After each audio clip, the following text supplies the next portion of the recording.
In either 1027 or 1028, the individual renowned throughout history as William the Conqueror was born in Falaise, Normandy, in the northern region of France. According to the De Rebitu Willemi, an obituary supplication composed in the late 11th century to commemorate the demise of William in 1087, the author's age at the time of his passing was 59 years. Based on the available information, William's date of birth would have been between September 10, 1027 and September 9, 1028. Similar to numerous noblemen during the High Middle Ages, William's family did not employ a surname. Consequently, for the initial 4 decades of his life, he should be regarded as William of Normandy, since he obtained his appellation, the Conqueror, much later in life. Around the time of William's birth, in 1027, Robert of Normandy had succeeded to the throne as Duke of Normandy, ruler of the expansive Duchy of Normandy in northwest France, which dominated the Seine Valley as it flowed from Paris to the English Channel. Uncertainty surrounds the identity of his mother, a woman named Herleva.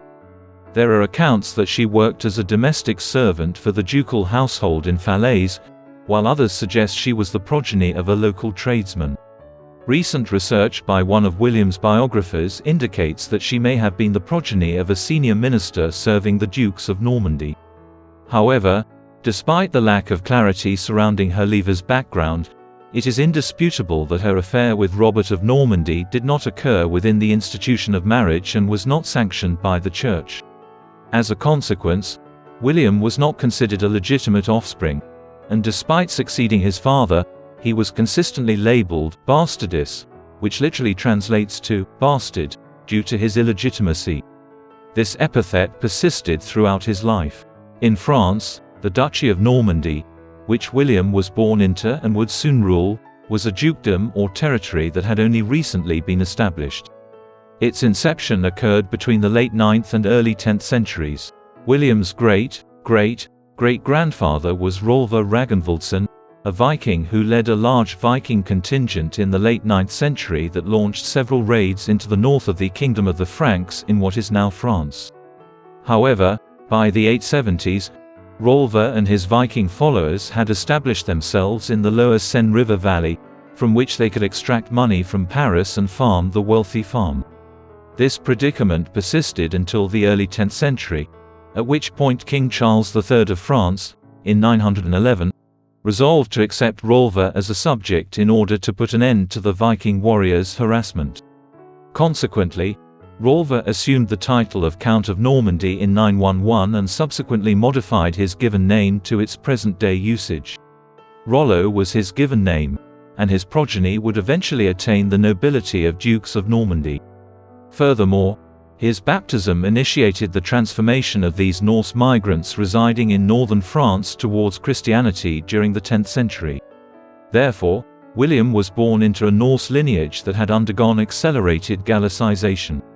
For example, they assimilated into the languages and societies of their host country, acquiring proficiency in French and Latin and implementing legal systems that were influenced by both Germanic law and the civil law of the Romans as it was transmitted to the Frankish kingdom. Nevertheless, they also introduced elements of their own culture to the area. As a result, it became immediately apparent that northwest France was home to a distinct culture that would have a profound effect on Europe throughout the High Middle Ages. The inhabitants of this region were known as the Normans, and their way of life was Norman. The nomenclature originates from the indigenous term for Normandy, signifying the land of the Northmen, in allusion to the Norman Scandinavian roots. In comparison to our comprehensive understanding of his later years, William's childhood remains relatively obscure. Although it appears that he obtained some form of literary instruction, the specifics are hazy, with the exception of a single morsel of information that implicates the enigmatic Ralph the Monk. The Duke's juvenile son was already participating in ceremonial events pertaining to the feudal governance of Normandy by the age of 7 or 8. As an illustration, during ceremonial occasions where certain feudal nobles of Robert honored him, William was in attendance as a sign of recognition that their allegiance would eventually transition to him upon Robert's demise and William's succession. An individual aspiring to become a nobleman in 11th century Europe was required to mature rapidly. William experienced by no means the most distressing and consequential occurrence of his youth took place in 1035, when he was between 7 and 8 years old. The young boy likely possessed knowledge of his father's extended absence from Falaise at this stage. In 1034, his father embarked on a pilgrimage to Jerusalem in the Holy Land. Regrettably, while returning home, he became ill and passed away on July 2, 1035, at Nicaea in northwestern Anatolia, which is now Turkey. As soon as the news of his demise reached Normandy, William, who was an illegitimate son of Robert, was bestowed with the title of Duke of Normandy. The rumors that surfaced during that period, suggesting that Duke Robert had been poisoned in Anatolia, are highly improbable. His abrupt deterioration and demise could have been caused by a variety of conditions that were not fully comprehended at the time. William ruled an anarchic kingdom during his minority. Several excessively powerful lords had already emerged during Robert's reign, behaving too independently from the ducal court at Falaise. With an 8-year-old child now assuming the role of Duke of Normandy, these tendencies only intensified. As a result, the majority of the 1030s and early 1040s were devoted by William's guardians to re-establishing ducal authority. Even further deterioration of the situation necessitated the relocation of William throughout the Normandy region to ensure his safety. Notwithstanding these initial obstacles, William successfully established his own rule over Normandy at the age of 15, most likely in 1042. Prominent chroniclers of William's life, including William of Jumièges and William of Poitiers, started at this juncture to characterize him as the epicenter of activities transpiring in Normandy. As an illustration, the initial instance of William's active military triumph is documented as the conquest of Falaise from Thurstan Goz, an uncooperative local ruler. At the beginning of 1043, William was likely 15 years old at the time. He subsequently achieved the re-establishment of ducal authority in northwest France, with substantial assistance from the King of France, Henry I, early in the summer of 1047. As William was approaching his 20s, this process of establishing stability in his rule over Normandy reached its pinnacle. During this period, he successfully averted a significant challenge to his legitimacy when Guy of Brion, his cousin, asserted his claim to the duchy. In the end, William emerged victorious against Guy at the Battle of Val-les-Dunes, situated in close proximity to Caen in Normandy. Subsequently, he imposed upon the remaining Norman nobles a truce of God, an elevated medieval notion that circulated during the 11th and 12th centuries. This entailed Christian lords solemnly promising to maintain peace with each other. Subsequently, in 1049, William solidified his dominion over the area by designating his half-brother Odo as the Bishop of Bayeux, a significant ecclesiastical rule situated in western Normandy. William's biographers and chroniclers, who were predominantly religious monks and scribes writing during his lifetime or shortly thereafter in the late 11th and 12th centuries, emphasized in their accounts of these events that the young duke was a major driving force behind the reformation of the duchy and the consolidation of power in his own hands during the 1040s. Nevertheless, the extent to which these accounts were subsequently embellished is a matter of debate. In contemporary histories, individuals such as Roger de Montgomery and William Fitz-Osbern are first mentioned on a regular basis during the late 1040s and early 1050s. These individuals served as William's advisors for an extended period of time, and their presence during this time period lends credence to the notion that a stable and cohesive government had been established since the late 1040s.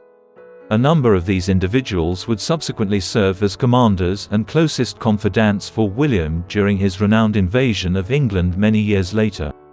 Thus, William had consolidated his authority over Normandy by the mid-century, putting an end to the region's instability that had plagued it since the early 1030s. After completing this action, William's attention shifted to fortifying his line. He wed Matilda of Flanders, the progeny of Count Baldwin of Flanders residing in the present-day southern region of Belgium, in 1050. At the time, Baldwin was among the most potent rulers in Northern Europe, and William's marriage to Baldwin constituted a significant diplomatic coup. 4 sons, Robert, Richard, William, and Henry, and 5 daughters, Adelida, Cecilia, Matilda, Constance, and Adela, would eventually be the offspring of the union. In due course, 2 of these sons would ascend to the thrones of England. An evaluation of William's post-1050 career and the events that propelled him to prominence in English history necessitates an examination of England's circumstances beginning in the 1010s.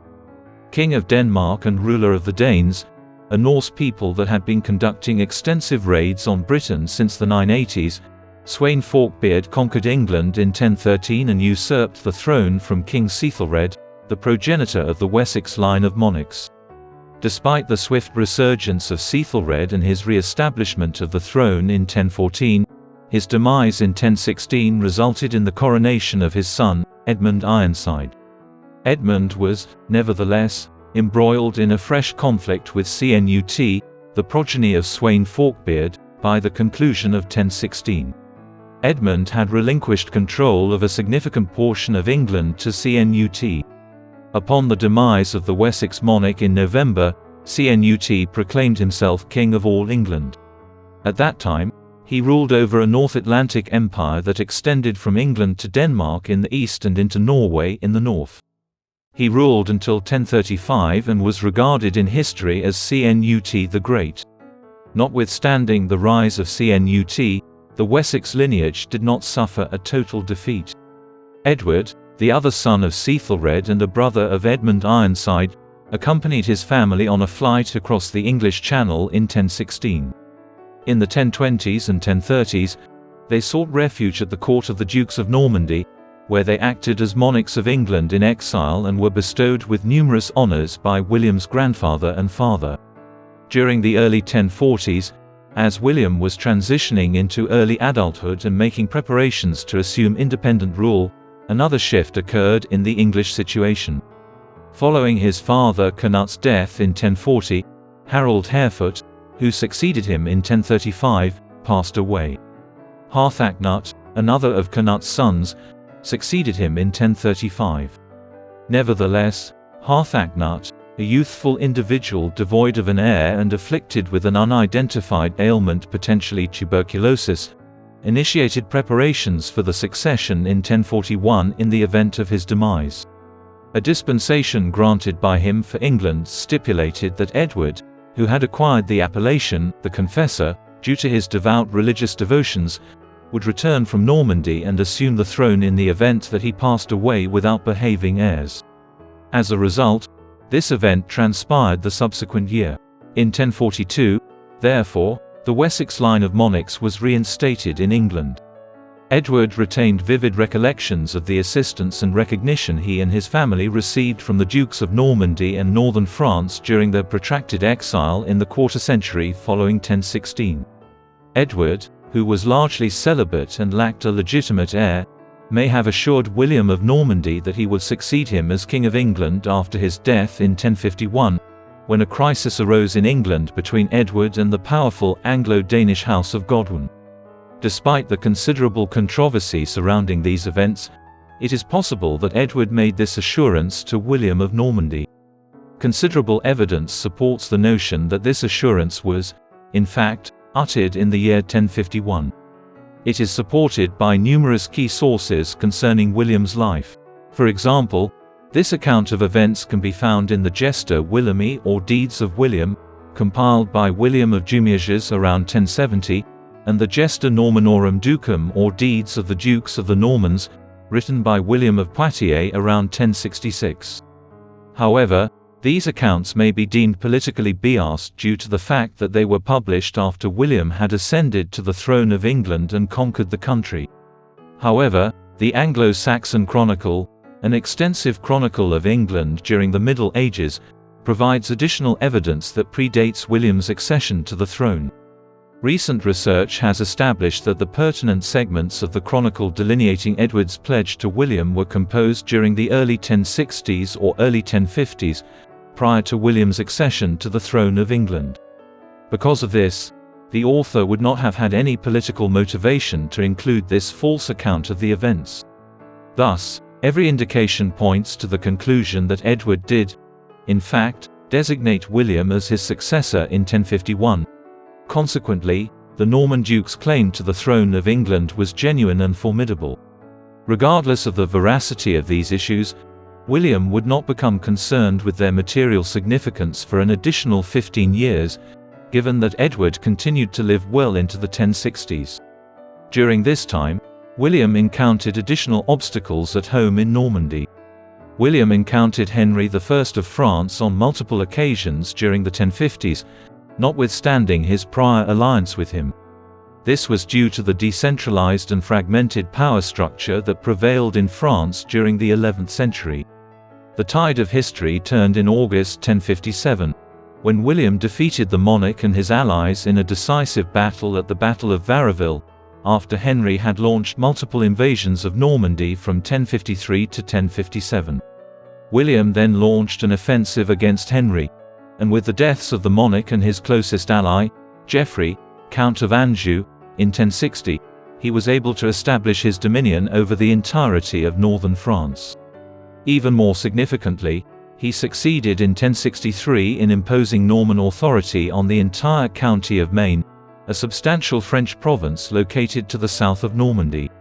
This bestowed upon William a substantial augmentation of resources that would prove indispensable in his subsequent invasion of England a few years later.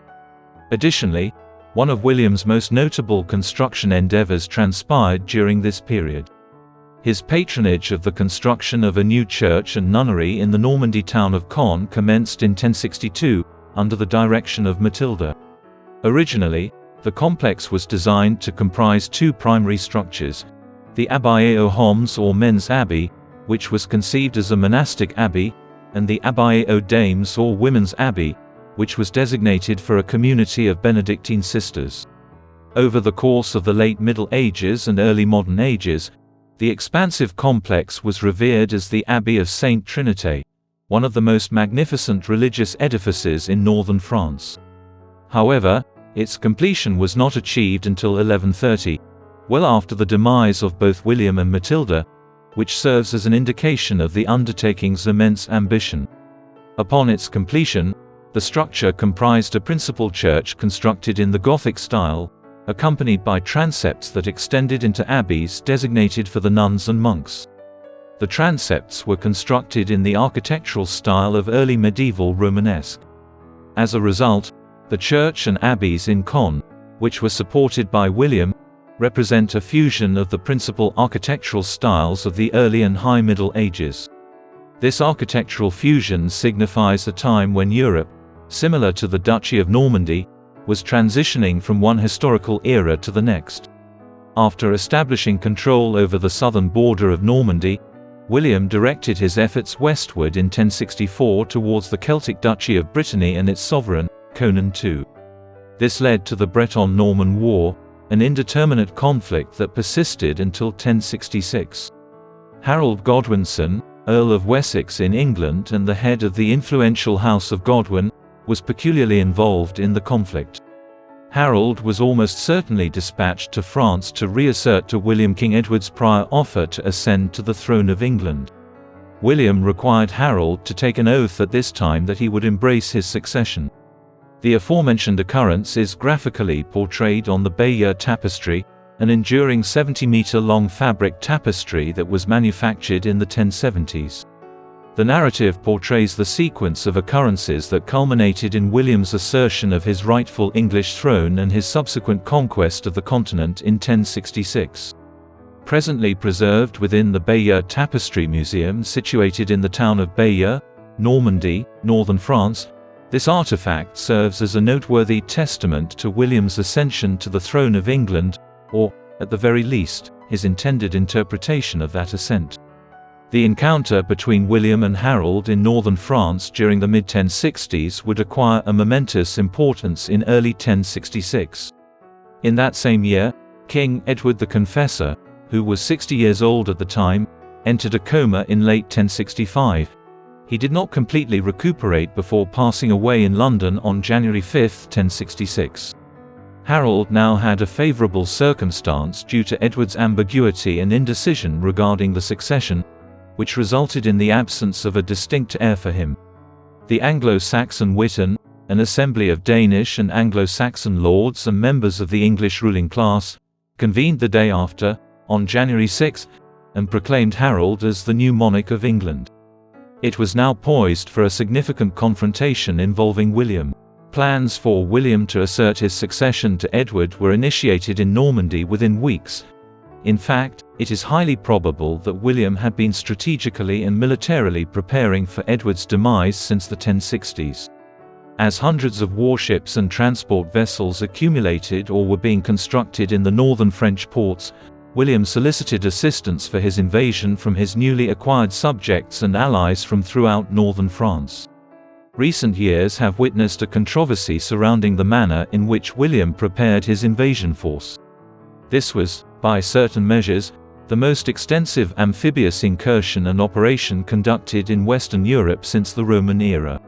At the time, however, the Romans ruled over the known world and were capable of undertaking enormous logistical operations. In contrast, William was the Duke of a minor principality in northern France.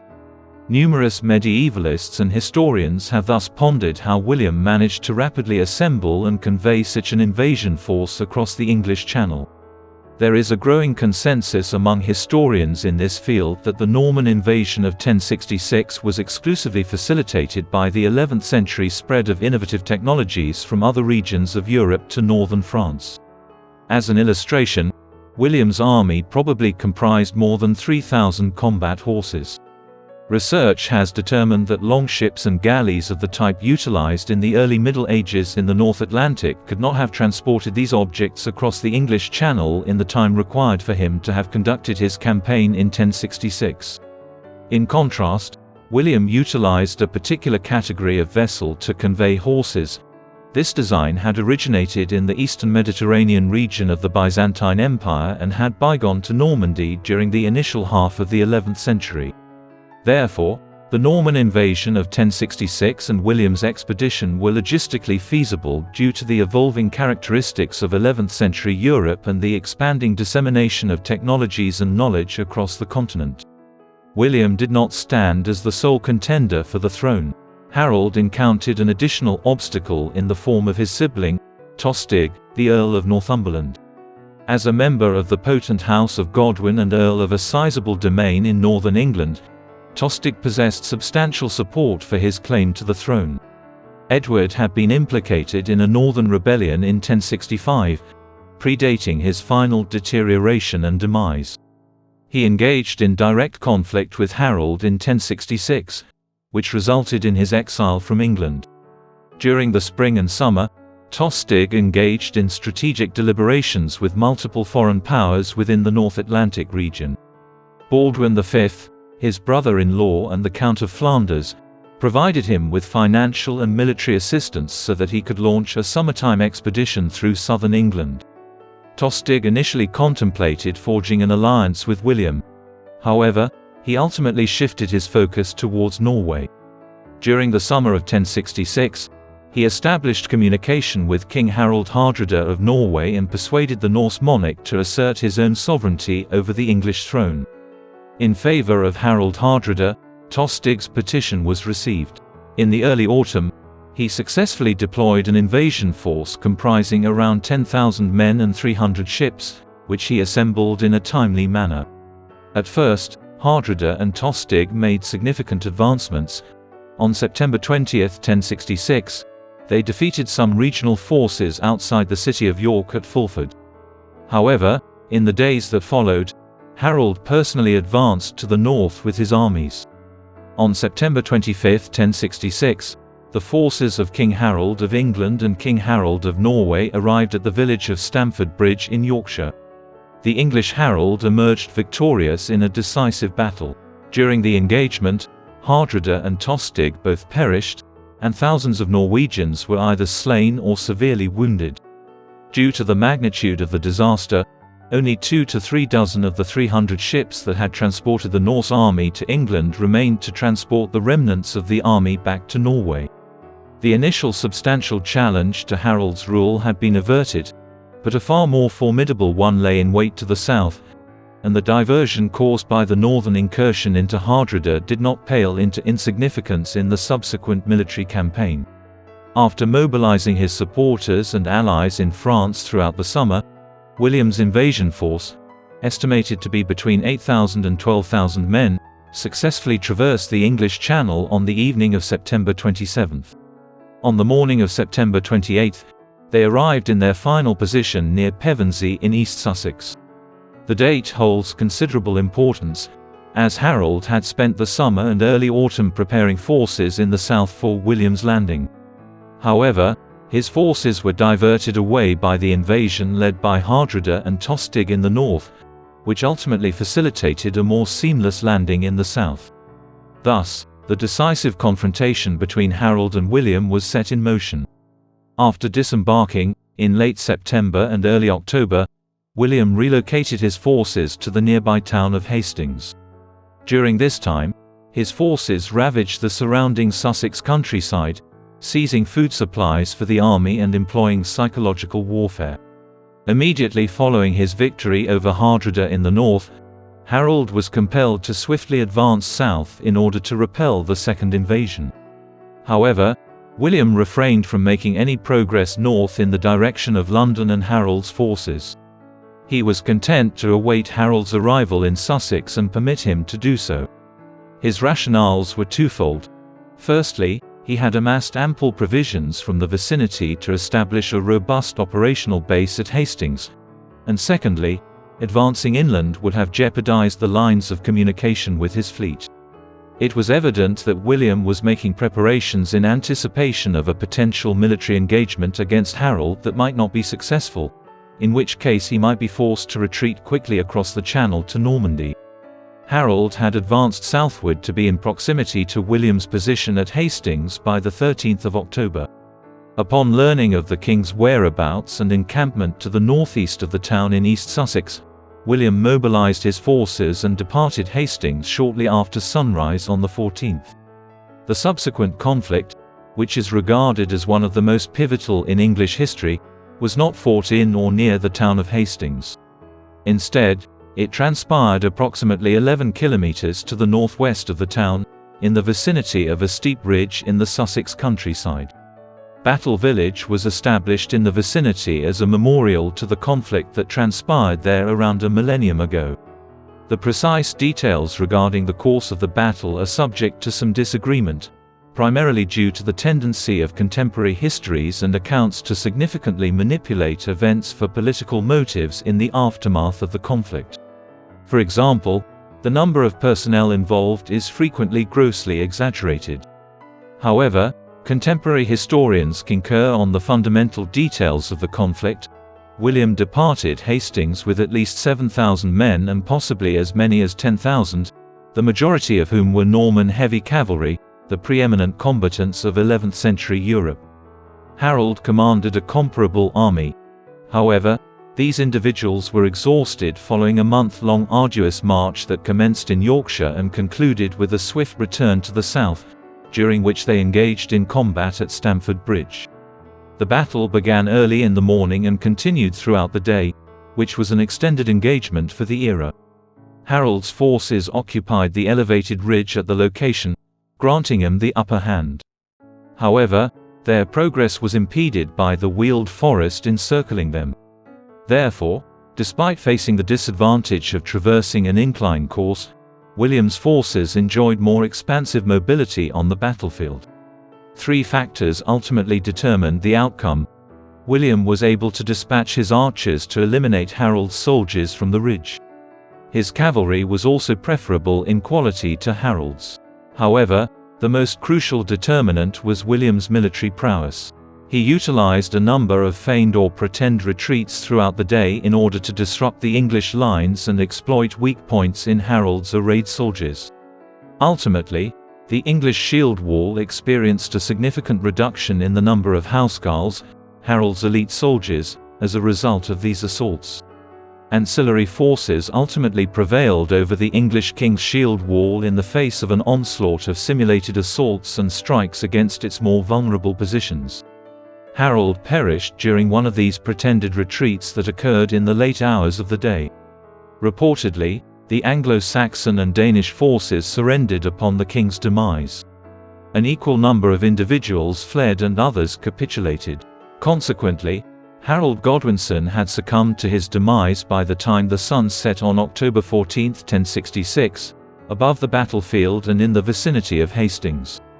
William of Normandy, meanwhile, stood a monumental magnitude closer to securing the English monarchy. When evaluating the Battle of Hastings, it is crucial to consider the aphorism that history is written by the victors. Our primary sources for the battle, and the majority of the Norman conquest of England as a whole, consist almost exclusively of sources such as the Bayeux Tapestry, which were unmistakably propaganda intended to extol William's victory and were written by Normans sympathetic to William and naturally critical of Harold. For example, numerous sources indicate that Harold perished when a projectile struck him in the eye late in the battle. However, an opposing viewpoint posits that he passed away early in the conflict. Regardless of the chronology, almost everyone agrees that Harold's army began to disintegrate and flee after their king was slain, indicating a disorganized and poorly trained force. However, there are those who argue against this, and they are less complimentary of William, that Harold's forces managed to remain relatively cohesive despite the king's demise and attempts to flee with his remains. Others are ambiguous regarding the Normans' actions. As an illustration, the conflict concluded predominantly with the Normans advancing towards a location referred to as Malfoss, or the Evil Ditch, in pursuit of a portion of Harold's forces. The precise location and events surrounding this location remain uncertain. However, it is likely that the Normans executed a portion of Harold's fleeing army at this spot, an act commemorated in the local law associated with the site's name. Hastings was a pivotal military engagement in the 1066 English throne dispute and also a reflection of the shifting order in the North Atlantic region. For almost 3 centuries, the Viking people, who emerged from Europe in the late 8th century, had exerted dominion over Scandinavia, Britain, northern France, and the Low Countries with their longboats and infantry warriors. Hastings symbolized the success of Franco-Norman military strategies, which combined cavalry and infantry, in subduing the Anglo-Saxon and Danish forces that had historically held sway over the North Atlantic region. Following the combat, William refrained from promptly assuming the English throne. The creation of a new monarch in London by the Lords of the Witan further complicated matters. The selected individual was Edgar Seaty-Helling, who was the grandson of King Edmund Ironside and the great-nephew of King Edward the Confessor. Ironside had ruled England for a limited period of time in 1016. Following the dissemination of information regarding Harold's demise and defeat at Hastings, a resolution was reached in the days that followed in London to crown Edgar, who was approximately 13 years old at the time, king. It would be among the briefest reigns in English history that Edgar ruled. Following the conclusion of the Battle of Hastings, William proceeded with prudence, initially ensuring the security of the cities of Dover, Canterbury, and Winchester prior to endeavouring to capture London. He isolated the surrogate king's supporters in the capital and secured the South and the Midlands in this manner. A few weeks later, as William's armies approached London in advance, the youthful king's supporters decided not to continue the pretense that he was susceptible to opposition. Early in December, the boy king and his supporters conferred with William not far from the capital. An agreement was achieved at this juncture, enabling Edgar to relinquish his position amicably. Together with the capture of London, this action brought an end to the initial Norman conquest. On Christmas Day 1066, William of Normandy was crowned King of England at Westminster Abbey. Aldred, the Archbishop of York, presided over the ceremony and delivered it in English. Bishop Geoffrey of Coutances, a diocese in Normandy, translated Aldred's words into French. This ceremony served as evidence that England had been successfully subjugated by a foreign people. a foreshadowing indication of the violence that would characterize a significant portion of William's tenure as King of England. Certain soldiers stationed outside the abbey mistook shouts of acclamation from within for assassination. These sounds were actually echoes of jubilation. They began setting fire to buildings in the vicinity of Westminster in a state of panic. Following this notably disorderly coronation ceremony, William is rechristened as William I, or more widely recognized in historical accounts, William the Conqueror, and no longer goes by the name William of Normandy. It would be erroneous to assume that the transition that took place in England in 1066 was confined to a handful of decisive engagements and a regime change, subsequent to which affairs swiftly returned to normal. A foreign entity had conquered England, introducing with it novel systems of governance, legal systems, cultural conventions, and an entirely distinct language. As we shall see, William and his Norman adherents would convert England from a composite Anglo-Saxon and Danish land into a new Anglo-Norman kingdom over the next 2 decades of his life. Richard Southern, a renowned historian of medieval England, once remarked, "No European nation has during the brief period between the rise of the barbarian kingdoms in the 5th century and the turn of the 20th century undergone a more radical transformation than England did after 1066. A number of these modifications occurred without delay. A significant number of Anglo-Saxons and Danes, who had previously exhibited staunch allegiance to the House of Wessex or the Danish nobles, migrated from England to Denmark, Norway, Scotland, or even the adjacent country of Ireland as a result of the changing order.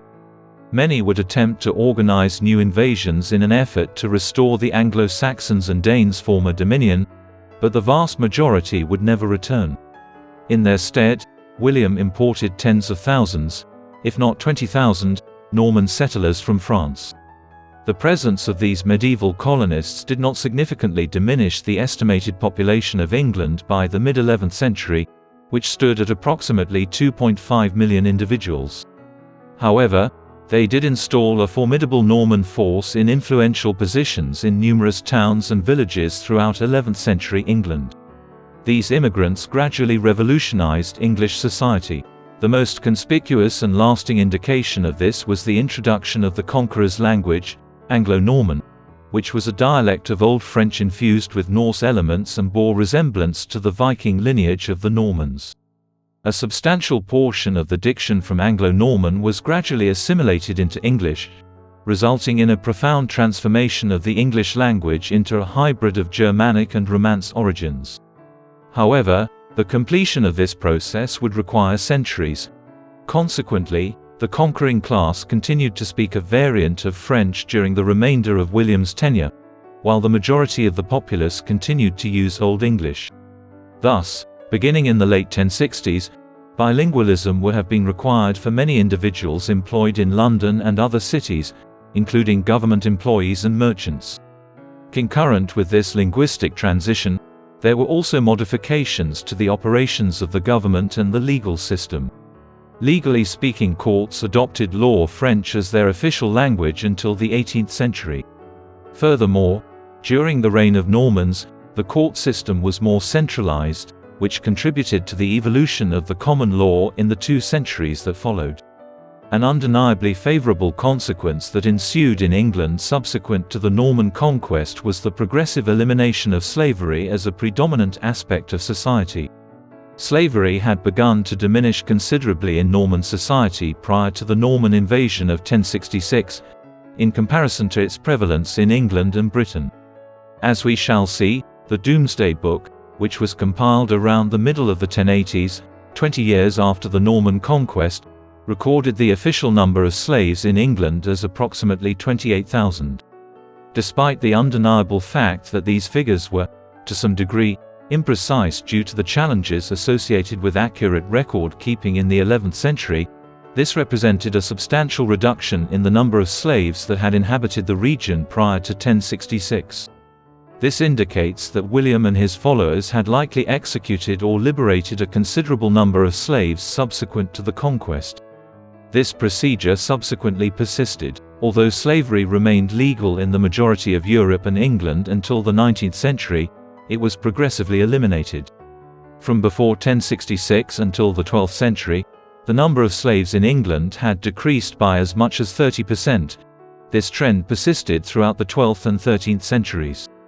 By the late Middle Ages, England, similar to other European countries, held the view that fellow Christians could not be coerced into servitude. An additional significant transformation that William instigated was the reformation of the English Church. Amidst the conquest, the English Church exhibited a marked lack of structure and organization. In an effort to enforce uniformity, William appointed a number of his adherents to senior positions and woven the group together considerably more tightly. William of Bayeux, the chaplain of William the Magnus, was consecrated Archbishop of York in 1070, the same year that renowned Benedictine friar Lanfranc was consecrated Archbishop of Canterbury. Together, they supervised the establishment of a centralized Anglican Church that endeavored to maintain its independence from the papacy in Rome on numerous issues. This foreshadowed numerous developments that would occur in the English Church in the years to come. However, the significant transformations that occurred in England during the period following the Norman conquest were primarily concentrated in the domain of land tenure. Not only had William amassed a large number of supporters who had backed him during his campaign against Harold in 1066, but also during a number of times in the 1040s and 1050s when he required their military and political assistance. They had acquired England as their bountiful land. The magnitude of this land transfer can be discerned through an examination of the Domesday Book. It was the most comprehensive examination of land ownership in 11th century England until the 19th century, and it was published in England 20 years after the Norman conquest. It discloses the manner in which William bestowed immense territories across the country as a reward for his French and Norman adherents following the conquest. Prominent nobles and their adherents bestowed upon him vast estates. Frequently, these encompassed vast tracts of land situated in strategically important areas. Their dominion over these areas served the Normans' interests as the conquerors of this foreign land. For example, Robert de Beaumont, the heir to the title of Count of Milan in Normandy and one of William's staunchest supporters, had fought alongside William at Hastings. In the years that followed, he was bestowed with more than 90 manors in England, strategically located in the counties of Warwickshire and Leicestershire. Consequently, this prominent companion of William's was entrusted with vast estates in the English Midlands so that he could defend the Norman cause in the coming years. The implementation of the Norman stone castles, in contrast to the wooden motte and bailey fortifications that the Danes and Anglo-Saxons had previously favoured in England, would have infiltrated the countryside. This strategic move was intended to establish Norman dominance in the event of an uprising by the Anglo-Saxons and Danes. Robert was elevated to the esteemed position of the first Earl of Leicester in later years of his life, in acknowledgement of his immense authority in the region. He was not the only one who had been placed in such a predicament. By the 1080s, William de Warenne, an additional senior companion of William's from 1066, had been allocated land in at least 13 counties, primarily in the Sussex and Surrey regions. Shortly before his demise in 1088, he was elevated to the rank of First Earl of Surrey. William Fitz-Osbern, the Lord of Bretay in Normandy and an intimate companion of the Conqueror, was William's relative. A prominent position was bestowed upon him in the March and West Midlands region, which borders Wales, specifically in the Herefordshire, Gloucestershire, and Monmouthshire counties. As formidable emblems of Norman dominion, he was bestowed with Clifford Castle, Berkeley Castle, and Monmouth Castle, all of which he substantially strengthened into fortifications. In addition, he was granted the title of Earl of Hereford expeditiously to reflect his preeminent status in the English West Midlands. In the years that followed the Norman conquest, William and his Norman associates established their dominion over England by means of these measures. This was not a benign conquest. The massive land transfers that ensued uprooted people and shook England to its foundations. Furthermore, the inception of the conquest in late 1066 resulted in extensive devastation of the southern English countryside, which in due course incited opposition. William had returned to France in 1067 to re-establish control over his domains there. Anxiety arose immediately following his departure for France. Upon his return to England later that year, William Fitz-Osbern had already initiated a substantial campaign of castle construction in an effort to exert more authority over the regions beyond London and the home counties. In early 1068, William embarked on a campaign into the West Country, which was experiencing resistance against Norman rule. The contribution that Fitz-Osbern made to this aspect of his cousin's conquest cannot be downplayed. In addition to forging castles in the March region and the West Midlands, where he assumed the role of the conqueror's principal representative, he oversaw the development of a multitude of fortresses in southern England on behalf of the newly crowned monarch. One such location was Carisbrooke Castle on the Isle of Wight, where the Anglo-Saxons and Vikings later modified a Roman fort that had been constructed a millennium earlier for their own purposes. Fitz-Osbern supervised the development of a novel fortress in this location, which would subsequently acquire notoriety for housing King Charles I during his 1648 parliamentary imprisonment, prior to his trial and execution. Had it not for his elopement to the Low Countries in 1070, driven by the ambition to ascend to the throne of Flanders, a goal that met with his demise at the Battle of Cassel in February 1071, Fitz-Osbern might have emerged as arguably the most influential individual in England during the 1070s and 1080s. The late 1060s witnessed a significant challenge to the nascent Anglo-Norman kingdom. In 1069, Northumberland was the epicenter of a major uprising led by Edgar Seaty-Helling, a member of the House of Wessex who had been provisionally crowned king in London during the winter of 1066. Although contingents of Danes from Scandinavia also supported the rebels, they were ultimately expelled north into Scotland in 1069 when William launched his campaign against them. This was a savage military engagement in which William ravaged the northern English countryside. William, according to Orderic Vitalis, a near-contemporary chronicler widely recognized for his accuracy and lack of sympathy towards the Norman conquerors, introduced famine and the sword to northern England in 1069.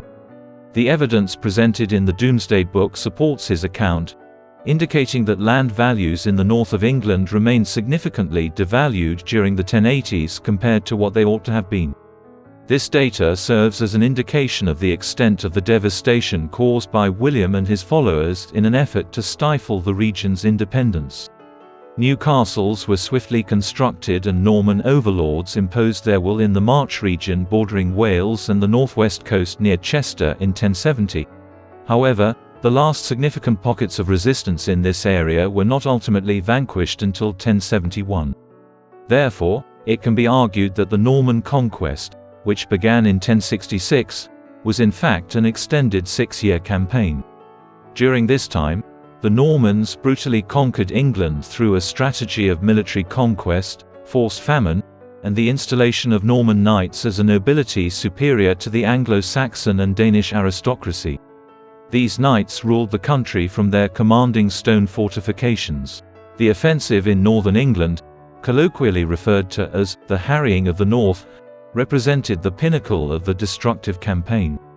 It is now known that tens of thousands of people in northern England likely perished of starvation during the period between 1069 and 1071, when the countryside surrounding towns and cities such as York was effectively razed to the ground. Furthermore, certain northern counties experienced a population decline of up to 75% years later, as a consequence of the strategies implemented by the Normans during the conquest. A significant number of individuals migrated to Scotland and other countries upon the Normans' arrival. Therefore, the Norman conquest of England was not a peaceful transfer of authority between rulers precipitated by a battle in southern England in 1066. Rather, it was a highly violent undertaking that caused protracted disruptions to the lives of individuals throughout England. Concurrently with this ruthless strategy of military subjugation, William in the late 1060s and 1070s launched a propaganda campaign to defend his invasion of England and highlight the advantages of Norman rule. It has been established that authors William of Poitiers and William of Jumièges began producing works shortly after the conquest, which painted a positive picture of William's career preceding 1066 and his actions during that year. An example of this is William of Jumièges, a Norman monk who supported the new king and was likely in his 60s during the conquest. He began work on the Gesta Normanorum Ducum, which translates to Deeds of the Dukes of the Normans, in the late 1060s, while England was still being subdued by the Normans. This work was an exceptionally favorable account of the Dukes of Normandy, particularly William, and his reign from the 1040s onward. The esteem with which these accounts portrayed William the Conqueror would be regarded for centuries thereafter would be profoundly favorable. Other endeavors were more symbolic and visual in nature. In 1070, Pope Alexander II of Rome issued an edict requiring William and his followers to perform penance for the transgressions they had committed by slaughtering a great number of people during the conquest. William, in the months and years that followed, utilized this occasion to further exalt the conquest. He commissioned the construction of an abbey for the Benedictine religious order as his penance. It was to be constructed on the site where William had successfully ascended to the throne of England in October 1066, a battlefield to the northeast of Hastings. Evidently, the altar of the abbey's church was positioned precisely where Harold had fallen during the conflict. Battle Abbey, which was completed in William's reign and is dedicated to Saint Martin, is a remarkable illustration of Norman propaganda in England. In its present state, the abbey is distinguished in the front by two sizable crenellated turrets that span from the main gatehouse to the entrances. The ensuing battlements create the illusion of a defensive structure, despite the fact that this edifice was originally intended to house the preeminent religious order of Europe during the 11th century.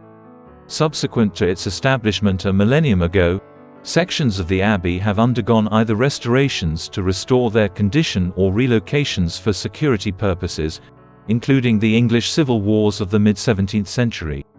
It is believed that one of these was a stained glass window with 3 lights, which painted the crucifixion of Jesus and Saint John the Baptist.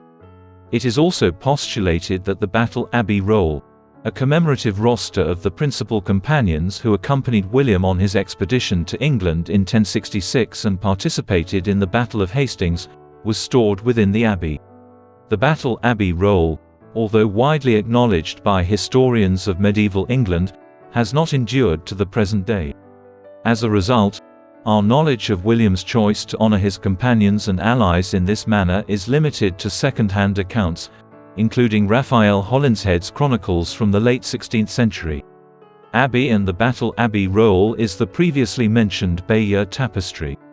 It is thought that either William's wife, Matilda, or his half-brother, Odo, Earl of Kent and Bishop of Bayeux, commissioned it, although its precise origins are not entirely obvious. The latter hypothesis appears more plausible. If it is true, it is highly probable that Odo commissioned its installation in the recently constructed Bayeux Cathedral at the time of its consecration in July 1077. However, despite Odo having commissioned the tapestry, it is improbable that William was unaware of the undertaking or had not given it his blessing. This is because the tapestry, which had been exhibited in Bayeux Cathedral since 1077 as a visual representation of the official history of the Norman conquest, would have conveyed to William's subjects in Normandy the narrative he desired them to believe regarding his ascension to the throne of England. A significant number of the 58 scenarios are designated with Latin titles to assist the audience in comprehending what they are witnessing. The aforementioned predominantly pertain to occurrences that transpired from 1064 to 1066. They commence with Harold's sojourn in France, during which he recognized William as the designated successor of King Edward. The aforementioned images serve to underscore the tumultuous state of the English throne during the 2 years leading up to William's invasion of England. The tapestry culminates with his triumph at Hastings. It attempts to first legitimize the conqueror's legal claim to the English throne in light of the events of the mid-1060s, and then to commemorate his military victory in southern England, where he elected to assert his authority by means of force of arms. The narrative also incorporates a providential element, as evidenced by a scene that showcases Halley's Comet and presents a futuristic vision of an invasion fleet.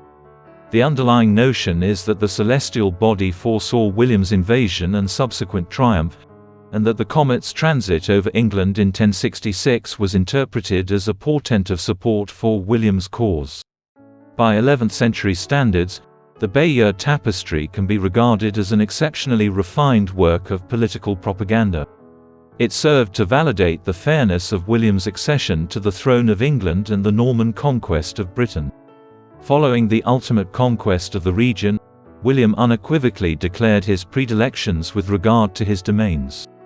They were interred in France, and for the next 15 years of his life, he divided his time between Normandy and other locations on the continent, spending roughly 4/5 of each day there and returning to England for brief intervals. Our inclination to believe that William would have established his residence in England during the 1070s stems from our understanding of England's subsequent rise to great global power status. However, during the 11th century, France was the true center of William's territories. This was due to France's proximity to the cultural epicenter of Norman and French civilization, which was progressively expanding to conquer numerous other regions of Europe, including a significant portion of southern Italy and Sicily. Additionally, his presence was required in France during the mid-1070s, when unrest erupted and compelled him to engage in a protracted military campaign. His primary objective was to regain authority over the county of Maine in 1073, subsequent to a rebellion that had ensued there while he was absent in England. Furthermore, his mission was to oppose the French, whose authority was being reinstated under the reign of the new monarch, Philippe. However, William encountered additional challenges throughout the decade. In 1070, despite William's assurances that he would cease all Danish interference in the region and withdraw Danish troops from England, King Sweyn II of Denmark decided to personally head an expedition across the North Sea. There, he allied himself with Hereward the Wake, a prominent Anglo-Saxon dissident whose cause had appealed to a great number of Norman adversaries. At this time, Hereward effectively controlled a portion of the Fens region and the Isle of Ely in eastern England. Sweyn now deployed additional troops to this area. William successfully negotiated a deal with the Danish king by presenting a considerable Danegeld, an English king's sporadic tribute to the Danes that had been in circulation since the 9th century. However, the rebellion in the Fens remained more difficult to quell, in part due to the marshy terrain of the region, which hindered the Normans' ability to deploy their heavy cavalry against Hereward and his troops. The stalemate was not resolved until William arrived in 1071 to assume personal command of the campaign at this location. By constructing a pontoon between the mainland and the island of Ely, William and his forces were able to assault Hereward's primary stronghold. A number of the rebel leaders were subsequently executed or imprisoned, whereas others were granted pardons and effectively bribed with new land grants in exchange for their allegiance. It is possible that Hereward was among the latter group. However, accounts are contradictory, with some suggesting that he fled to Scotland in exile once the rebellion wasquilled in 1071. William continued to experience difficulties in England. A fresh rebellion erupted in the realm in 1075. However, unlike previous uprisings, this one was not instigated by Danish or Anglo-Saxon nobles estranged from the Norman conquest, but rather by individuals who identified as Norman subjects under the rule of William. Emma Fitz-Osbern, the progeny of William Fitz-Osbern, the king's close associate and the first Earl of Hereford, previously crowned as Earl of Flanders but succumbed in Flanders in 1071, was wedded to Ralph de Guarda, an additional notable Norman lord in England elevated to the Earl of East Anglia by the Conqueror in 1069. Despite the king's initial rejection, Emma and Ralph proceeded with the matrimonial union during the king's sojourn in France in 1075. However, Emma and Ralph were not the true instigators of this act of defiance against the crown. Rather, it was Roger, the sibling of Emma, who had ascended to the throne of Hereford from their father in 1071. Over the subsequent years, he developed aspirations to establish an autonomous principality in England in the king's absence, given that he had primarily resided in northern France since the Norman conquest. Therefore, in 1075, he entered into matrimony with the Earl of East Anglia for the purpose of establishing a coalition with de Guarda and instigating a unified uprising against the reign of William in England. As the revolt of the Earls is known, the Anglo-Saxon monarch of northern England, the Earl of Northumberland, Waltheof, quickly joined the uprising. Despite facing a significant challenge from the rebellion's three most powerful peers of England, William managed to capitalize on several fortunate circumstances that transpired during the initial weeks of the uprising. As William prepared to return to England, the leaders of the English church and the southern nobility rallied to his cause and raised troops to prevent the southern descent of Hereford and East Anglia. In contrast, first Waltheof rapidly lost hope and decided to abandon his allies. A sizable royal army had amassed in anticipation of de Guarda's march from Norwich to Cambridge. Consequently, de Guarda withdrew to Denmark, leaving Emma in charge of the fortification of Norwich. In the end, she successfully negotiated conditions that would permit her and her newlywed husband to discreetly retire to certain lands they owned in Brittany, located in the northwestern part of France, in exchange for the sale of their estates in England. In contrast, the Earl of Hereford was confined to William's prison subsequent to the suppression of the uprising. He would spend the remainder of the king's reign confined. Although several fortunate events helped to avert the revolt of the Earls in 1075, which presented a clear threat to William's rule in England, the most pressing concern for him during the 1070s was a family dispute that broke down between 1077 and 1080. This dispute centered on William and his eldest son, Robert, who was designated as his heir. Upon our departure for England in 1066, William delegated Normandy to Robert. The dispute may have originated from Robert's dashed expectations that he would subsequently rule the French duchy effectively, while William settled in and satisfied himself with his new English domains. While resolved by 1080, the conflict served as an omen of future rivalries that would trouble the family for many years. William returned to England for a prolonged period of time in 1080 and 1081 following his engagement in battle with Scotland in 1079. Undoubtedly, the military campaigns that ensued across Northumberland contributed to the continued instability of a region that had already endured significant hardships during the Norman era. During this period, he also embarked on extensive travels throughout Wales, initially for a pilgrimage to St. David's in the far western part of the country and also to exert some sort of dominion over the Welsh princes there. This was the initial step in a protracted and sporadic process that culminated in the establishment of English rule in Wales during the late Middle Ages. After the Norman conquest of France and Britain during the decade of the 1060s, when they had unified the country under one rule, the concluding years of William's tenure were, in many respects, a letdown. In 1084, an additional dispute emerged concerning Robert, culminating in his exile from the Norman court. He remained absent throughout the reign of William. Amid the mid-1080s, England also experienced an emergency due to the anticipation of an invasion by a joint force of Danes and Flemish troops led by King Cnut IV of Denmark. The objective of this invasion was to contest William's authority over the country. In order to expose the Normans' indifference towards their subjects of English descent, the newly installed lords of the land executed a strategy of scorched earth across eastern England prior to the invasion. The objective was to deny any landing army access to essential resources such as crops and other necessities for sustenance. Ultimately, the invasion failed to materialize due to Cnut's demise in Denmark prior to its departure. However, the Domesday Book provides evidence of the devastation inflicted upon East England by the Normans, who prioritized the military advantage over the harm inflicted upon the local communities. The prevailing notion that England was a nation that underwent military occupation by the Normans during the 1070s and 1080s, rather than one that was emancipated by the benevolent Duke of Normandy, is reinforced during the latter years of William's tenure through his continuous construction efforts. The majority of this entailed the continuation of castle construction that had begun throughout England in the late 1060s. However, there were other elements whose symbolism was more explicit. As an illustration, William commenced construction of a novel military fortification on the outskirts of London in 1078, which subsequently evolved into the Tower of London. The initial edifice, presently recognized as the White Tower and constituting the most recognizable element of the tower, functioned as a military outpost constructed apex over London with the intention of intimidating William's new subjects.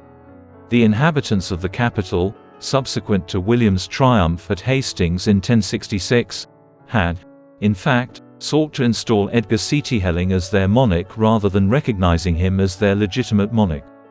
Clearly, William's mistrust of Londoners persisted for an extended period of time. This remained the epicenter of the English security state for centuries, housing ordnance and armaments until the present day. By constructing such an imposing military complex on the fringes of London, William was expressing himself. He was conveying to his newly acquired subjects in the English capital that he would be able to promptly punish them if they supported a new pretender or assisted his enemies in any way. The Tower, which dominated the cityscape and was traversed by all vessels entering and exiting London via the River Thames, served as an emblematic representation of military might. An aspect that is rarely discussed in scholarly analyses of William the Conqueror's reign, but is not completely implausible, is the possibility that, in the final phases of his reign, he considered launching a military campaign west to Ireland. Historically, Ireland had proven to be an insurmountable barrier for numerous nations emanating from France and Britain. The Romans, for example, were acquainted with the geography and politics of what they termed Hibernia, but had never attempted to conquer the island. Furthermore, the English crown did not initiate a complete invasion of the Western Island until late 1160s, when Henry II authorized an expedition there, nearly a century after William's reign. Nevertheless, historical records indicate that during the late 1070s and early 1080s, William maintained correspondence with key regional nobles and rulers, most notably the O'Briens of Thomond in Munster, situated in the southern portion of the country. The nation was not unitary. Rather, it was fragmented into dozens of distinct polities that frequently engaged in conflict.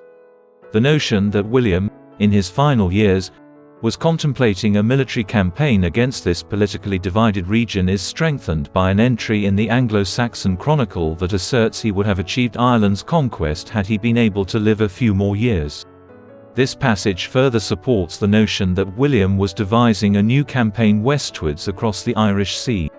Should this be the case, it seems more likely that William intended to sever any support the Welsh and Scottish were receiving from Ireland than to actually conquer the country. Regardless, the fact that he may have considered such an Irish expedition is a peculiar and largely forgotten analysis of his later reign. During the Christmas of 1085, William was in Gloucester, where the commissioning of the Domesday Book took place. In its heyday, this was more commonly referred to as the Winchester Roll or Liber de Wintonia, which translates to Book of Winchester, due to its residence at Winchester. The book progressively acquired the moniker Domesday Book beginning in the late 12th century. The name was derived from the reference to Domesday, which was interpreted as the book's records of landholding in Anglo-Norman England providing a definitive account.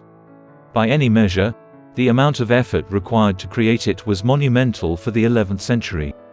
William had dispatched crown emissaries and officials on a mission to survey each shire in England and compile lists of the proprietors and quantities of land, goods, and slaves in each district.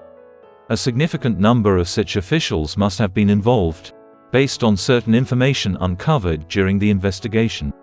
As an illustration, Domesday documents the construction of 5,624 mills in various English communities, an unprecedented level of socio-economic information for sources from the Middle Ages. Administrative tasks of this nature were cumbersome during the Middle Ages. Therefore, William's initial undertaking of it indicates his commitment to evaluating the landholding situation of his new dominion. Additionally noteworthy is the commissioners' and sovereign officials' ability to execute their duties with such efficiency. It is probable that segments of the Domesday Book were presented to William during his exploration of southern England in 1086. However, he would not have been able to observe the complete text in its present state at the National Archives of the United Kingdom at Kew in London, as it was not compiled in its entirety until after his death. It is apt that one of the last acts of William's reign was to commission the compilation of the Domesday Book, which painted a vivid portrait of the profound changes brought about by the Norman conquest in England and the upper echelons of landowners in England prior to 1066, consisting of approximately 1,400 Anglo-Saxon and Danish tenants-in-chief. By 1086, the year the Domesday Book was compiled, only 2 structures remained operational. 20 years after William of Normandy became William I of England, several thousand free men and free women below these tenants-in-chief retained land that their families had owned prior to the conquest. However, these individuals owed service and taxes in kind and cash to their new Norman overlords, who had been stationed throughout England and resided in the numerous stone castles that had been constructed. Evidently, the Domesday Book's notoriety and the associated administrative labor migrated beyond the borders of England in the years that followed. Informed by the Conqueror's expedition to England a decade and a half prior, the Norman overlords of Sicily attempted a similar survey of landholdings across the Italian island around the turn of the century. It serves as evidence that William, in addition to his military prowess, was a progressive administrator and monarch. In the autumn of 1086, William made his final departure from England and returned to France, where his adversaries on that side of the Channel, including the King of France, had once more exploited his absence to launch assaults against his holdings in Normandy and elsewhere. He stabilized the situation in 1087 before launching an offensive towards Paris. It would mark the culmination of his military career, which had spanned almost half a century of conflict. During a siege of Mantes in July, located to the northwest of Paris, he developed an illness that may have been caused by an equestrian accident in which the pommel of his saddle tore into his stomach. Due to the injury, he was returned to Normandy in the north, specifically to the Abbey of Saint Gervais situated outside the town of Rouen. On September 9, 1087, at the age of 60, the Norman conqueror of England, who had successfully unified a significant portion of France and England under his dominion, passed away at this location. Following this, William's remains were transported to Caen, where they were interred in a tomb located within the Abbey of St. Etienne. The succession presented a greater degree of complexity. William had appointed his eldest son, Robert, as his Duke of Normandy as early as 1063. Nevertheless, the succession dispute to the throne of England persisted, and a dispute between William and Robert implied that Robert would not be able to succeed him. Furthermore, it was customary for the Normans to have multiple sons divide the inheritance from their father. However, in this case, the second son, Richard, had already passed away in 1081, predating William. William Rufus, the next eldest son, was given the name William Rufus due to his red goatee. As agreed upon in 1063, the current agreement stipulated that Robert would ascend to the Duchy of Normandy, while William would accede to the throne of England as King William II. Despite inheriting very little, Henry, the fourth son, succeeded William II as King of England in 1100, many years after his father's death. As could have been predicted for the carnage that ensued after the conquest of William the Conqueror, his sons would be embroiled in a protracted struggle for power in the political realm of northern France and England for many years after 1087. England was once again embroiled in a civil war when Henry died in 1135. Consequently, despite the conqueror's efforts to reform England after 1066, his immediate family was never able to govern the country peacefully for an extended period of time. Although England and Normandy may have experienced a gradual descent into family feuds and quasi-civil war in the decades following William's death, his tenure established the framework for the history of the English state during the High and Late Middle Ages. As an illustration, it was William who laid the foundation for the English state in the manner in which it would progressively evolve over the succeeding centuries, English becoming the official language while French continued to be the language of the legal tribunals. However, It is worth noting that William played a pivotal role in establishing the Anglo-Norman states' claim to Wales and Scotland throughout his tenure, thereby ensuring England's continental legacy endured in France. This would serve as the foundation for the subsequent 4 centuries of English history, during which succeeding kings attempted with varying degrees of success to re-establish English control over significant portions of France and Wales and Scotland, despite the increasing centralization of the French state and the Crown's growing capability to oppose the English there. Thus, in the 15th century, William the Conqueror established a framework that influenced a significant portion of England's subsequent history. The tomb and remains of William have a troubled past. His remains were interred in the Abbey of St. Etienne, situated in Caen, Normandy, adjacent to the Abbey of St. Trinité, whose edifice he and his spouse Matilda had funded since the early 1060s. The initial unrest pertaining to his tomb transpired on the day of William's funeral. A local peasant initially disrupted the proceedings by asserting ownership of the land upon which the religious structures had been constructed. Subsequently, on the same day, as the conqueror's remains were being lowered into the tomb, it was revealed that the entrance had been inadequately widened. They caused injury to the body and released a putrefactive odor by forcing it. Resultantly, the decomposing remains of William were interred. The initial exhumation occurred in 1522 at the behest of Pope Adrian VI. The precise rationale behind this action remains ambiguous. However, the embalmed remains and the tomb were promptly reinterred following an examination by a local French cardinal. Nonetheless, this was only the initial of numerous exhumations that occurred in the early modern era. In the 1560s, during the French Wars of Religion, a mob of Calvinists in Normandy broke into William's monument on the suspicion that the Roman Catholics of the town of Caen had concealed valuables or treasure within it. This occurred 40 years later. At this time, it was known that a portion of the conqueror's remains had been damaged or obliterated. The remnants were ultimately reinterred, but not until the early 1790s, when a new rabble desecrated the tomb once more in the aftermath of the French Revolution. This occasion, the majority of William's remains were dumped into the River Orme. A solitary thigh bone remained intact. Subsequently, in 1987, this artifact was formally interred in a tomb topped with a marble pedestal in Caen, in front of the altar of the Abbaye aux Hommes, where it had been exhumed once more in 1961. Presently, the scant remains of the conqueror's skeletal remains lie in that location. William of Normandy, who later became William the Conqueror, was without a doubt one of the most consequential monarchs of medieval Europe and one of the most significant figures in English history. Having come into power at the tender age of 7 or 8, he assumed control of a duchy in northern France that was characterized by relative instability. During his youth, he not only solidified his position in Normandy, but also defeated the King of France and successfully conquered the county of Maine in the late 1050s and early 1060s. At the height of his influence in France, he initiated a campaign westward into the Duchy of Brittany in 1064. During this period, Edward the Confessor passed away in England without an heir apparent. This led to a military invasion in 1066, the Battle of Hastings in October of that year, and William's coronation as King of England on Christmas Day. However, the true conquest spanned 6 years and was characterized by intense violence and brutality. Throughout this period, many English citizens endured suffering. Following this, William and his adherents brought about a gradual but significant cultural transformation in England. Initially, they introduced new laws and customs.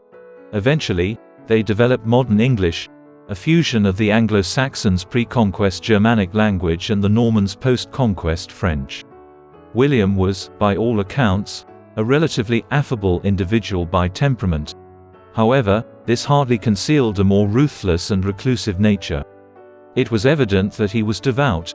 He established numerous churches, but his regard for the Pope's purported universal sovereignty in Rome was limited. Furthermore, his management of the church within his own domains was nearly 500 years ahead of Henry VIII's subsequent attempt at doing the same. It appears that he maintained matrimonial constancy with Matilda throughout their lengthy union, which was exceptional in the era. However, he was predominantly an uneducated individual who rarely visited the intellectual spheres of England or France. He pursued his military and political aspirations with unwavering determination, which stemmed from his formidable character. This determination was what ultimately led to the Norman conquest of England and the permanent transformation of the land. What is your opinion regarding William the Conqueror? After many years of unstable monarchy, did he unite England as a great king? Or was he an ambitious despot who brutalized the country in an effort to reduce it to Norman rule? Please let us know in the comment section, and in the meantime, thank you very much for watching.